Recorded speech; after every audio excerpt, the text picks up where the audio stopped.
Have you ever wondered what is the best budget camera you can have in a studio to set up, plug and play, and make your content? Me too. I saw loads of reviews on this camera from Elgato. Everyone was raving about it. High reviews, great for the price. I thought, this is the camera for me. Let's buy it, let's get this. And then it arrived. This is my take on the Elgato Facecam MK2.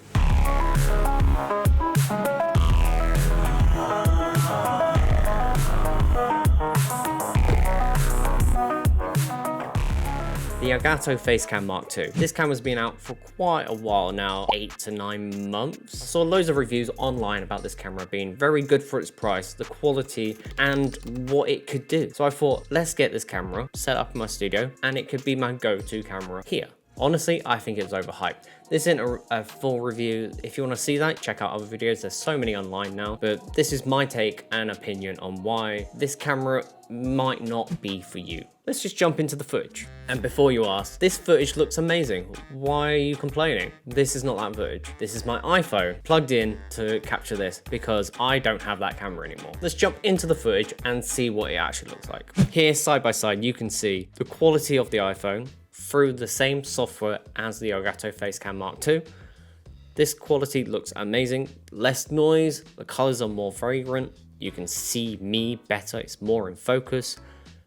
The Elgato cam, noisier, you know, the colors are a bit off no matter what you do. HDR, don't even touch it.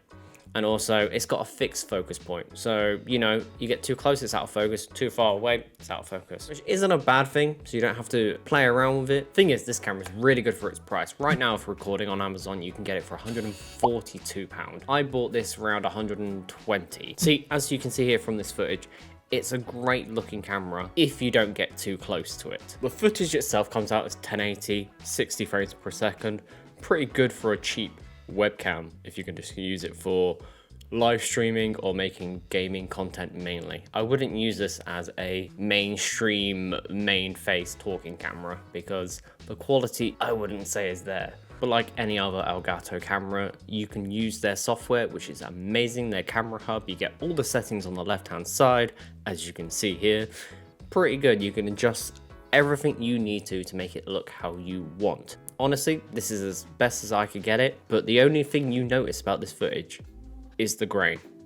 I tried everything I could, and the grain was constantly there. I don't know if it was the unit I bought, or it's the camera itself. That's why I don't think it's as good as people are making out. Like, you can see it around the light there. The noise is so apparent. It's nearly like distracting from the actual footage itself, from the quality of the camera. If you're using it just as a webcam for live streaming or making gaming content, which is probably the best use for this, is probably what it's been made for, you won't notice this is a little box. Here, this is where you'd put the box. Thing is, another selling point of this camera is the HDR mode, or on the camera hub, it's called dynamic range. You turn that on, smooths the footage out, but it's kind of weird. If you don't get the lighting right, it looks kind of weird, makes your skin all blown out, smoothed, but also, as you can see from the background, it looks very painted like an 80s style film cam. I don't know what it is, but the software itself always messes up when you turn it back off. The ISO or something changes, so you have to reset that every time.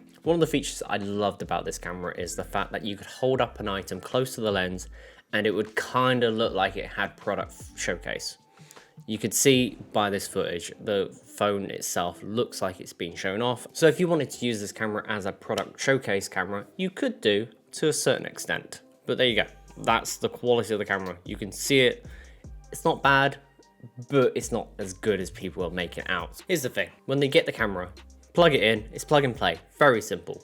It does look like this when you start. As you can see, it's very bland. There's not much to it, even though I've got nice lights in the background and two main lights on me. But after adjusting some of the settings, you know, you can get pretty good looking footage out of it. Annoying thing is it doesn't have a tint. A tint is very useful, especially for these kind of cameras, so you can adjust the detail of the skin, make it as pink or, you know, natural looking as possible, closer to the Sony cameras or even the iPhone. I'm filming on the iPhone now. This is the iPhone. But if you want to look into all the settings and customization you can do with this kind of software matched with this camera, you know, a great channel for that will be Senpai Gaming. They do a great in-depth video about that. But here we talk about the pros and cons and why I returned it. The thing is, the Elgato Facecam MK2 is a great camera for its price point. At the time of recording this, it's £142 on Amazon. I bought it when it was 119. The thing is, there's only 3 main reasons I loved this camera and why I bought it. The image quality is amazing for, you know, what it is. The ease of use, you can just plug and play. You know, you get the software, which really brings the camera to its element, matching it with more of like a £600 camera than a £120, £140 camera. And you can adjust everything on there, which is amazing on its own. I just wish you could use that software with other cameras. And also the final reason is the price. It's cheap for what it is, but the only reason it's cheap enough is because of the software itself. If you were on a budget, you needed a camera very quickly, you didn't know much about cameras, use this one. But honestly, that's where the good stuff stops. There is a lot of things I've encountered using this camera over a month period, which has really put me off using Elgato cameras as a whole. First off is image quality. Looks amazing just out the box, or if you don't get too close, but it's very noisy. Also using it with different softwares, OBS, I've used it with OBS recording videos or streaming, and it's constantly cut out. And I think that's due to my PC. You do need a powerful PC to run this at its best quality. If not, you are going to be lacking, you are going to lose quality, it is going to cut out. I've had it a number of times on live streams, cutting out, and it's been very awkward and very annoying. Build quality is nothing special. The only problem with it is I've had the screw on the bottom break already. I had to glue it back in, and that was about 3 days in of using it. And then the little features they put into it, which kind of useless, and they could have just put back into the quality of noise reduction in the camera itself. I know the software has a noise reduction area where you can adjust it from low, medium to high, but it really didn't make that much difference.